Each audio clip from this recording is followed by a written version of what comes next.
wanted to do a little video on my new 2021 Skidoo Tundra 600 Ace 154 electric start. So we haven't had much snow around here, but we did get an inch, so at least it's enough to take it for its first ride and get an idea of what this thing's all about. So one of the things that I was looking for when I was making a decision as to whether or not I wanted to buy this sled was some videos on it, kind of describing or showing the sled in action.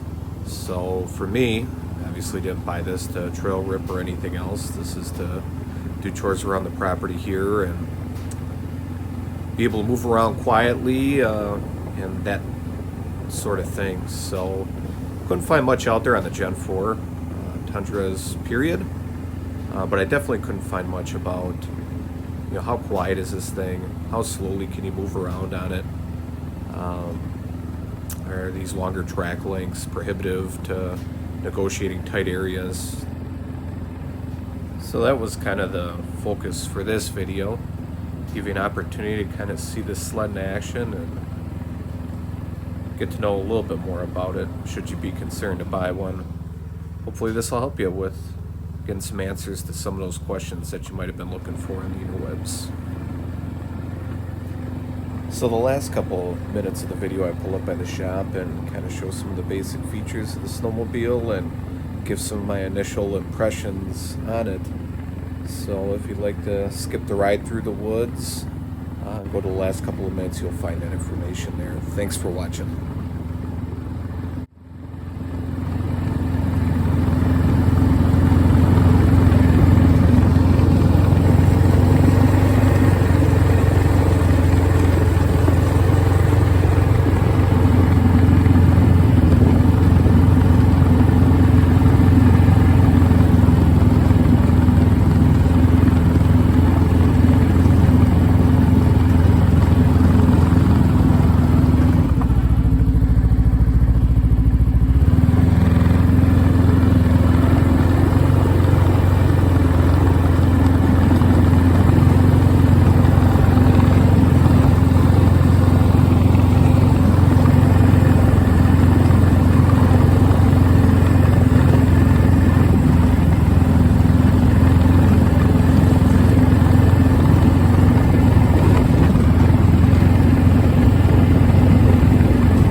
brakes in here with the lever.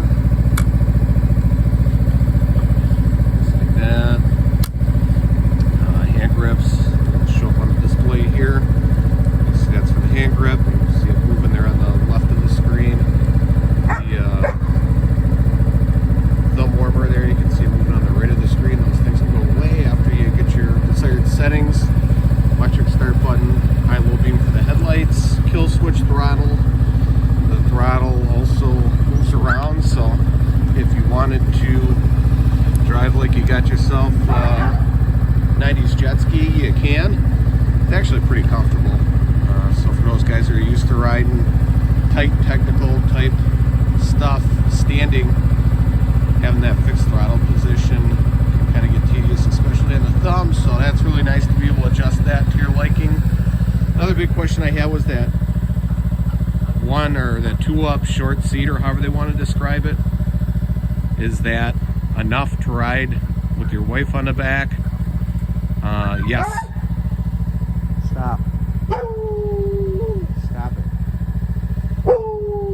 Raven, stop it. Is that short seat, is that good enough to ride with your wife on the back? Sure is. Not like you got a ton of extra room, but it's enough. It's got the 1.5 track. The rear, kind of difficult to see, but this rear section here from this bogey wheel to the rear can articulate up so it stays on top of the snow, so you can put it in a float position, which it's in. This thing's all dirty obviously, so you can't really see, but you can rotate this block here by pulling this lever out here and rotate that around. If you wanted to lock that out, you can. Came with the 4 link attachment points on it, came with the trailer hitch on it. One thing I didn't know was the reverse right here. Just pull that up and in the reverse you go. Put it back down to go forward. I think that's what the high and the low of it's got some adjustments here for your time and mileage, trip, basic stuff like that, nothing too crazy. Compartment up on the top there. Windshield just pops in and out of these grommets, so if you're done riding around the woods, you're not concerned about breaking your windshield. You can just pop those back and forth real nice and easy. The low one looks nice, but ultimately I thought it'd probably be pretty easy, especially when it starts getting cold here, to bust up that windshield riding the sticks. The two big things that came to my mind were, one, how slow could you actually move forward and creep through the woods on this machine? And you know, that 2 to 3, 4 miles an hour is something that you can maintain without the clutch popping in and out. So the clutch is engaged and maintains engagement at that slow 2, 3, 4 mile an hour speed.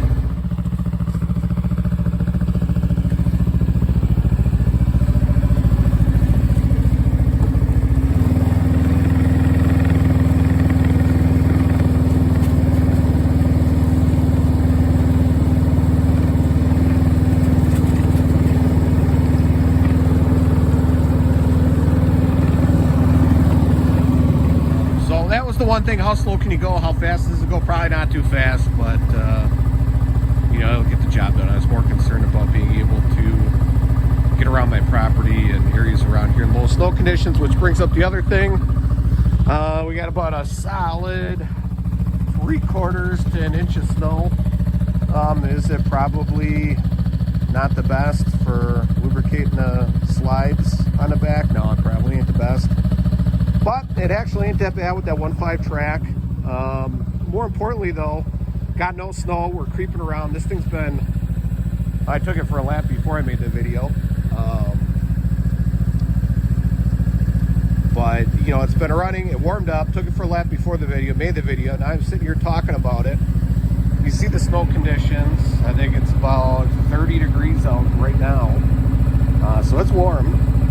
And that temperature has been rock solid this entire time. That was my biggest concern here. Let's see if we can get this to focus. That was my biggest concern here, was obviously a lot of other sleds cannot maintain temperature under these conditions. And this thing has been sitting rock solid for probably running the last 40 minutes straight without being shut off, and mostly just sitting around idling or going 4 to 6 miles an hour where you're going to create the most amount of heat. And this thing's just been sitting at 4 bars and the temperature gauge hasn't moved. So that was the real consideration for me, is how do I get a snowmobile that doesn't overheat all the time running around these slow conditions. So there you go. Interesting. Now I mentioned that we hit 5 bars and you hear that fan come on.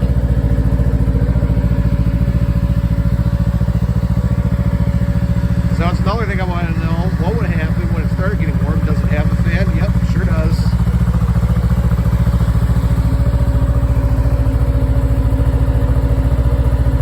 So here, we'll let it run for a little bit. We'll check back.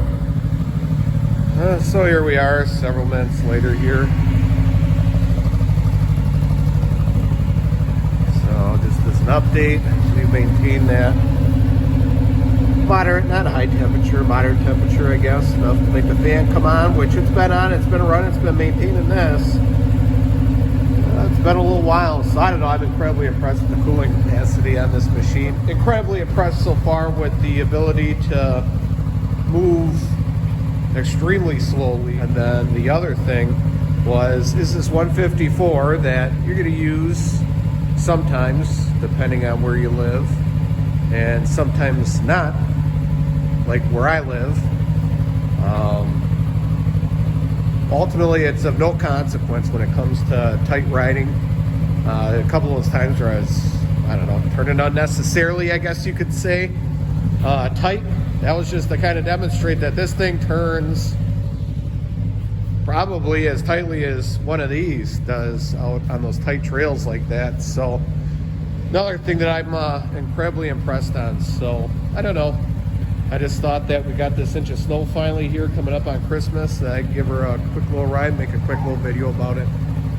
Let me know if you have any questions. I'll be happy to do what I can to answer. So far, excellent machine.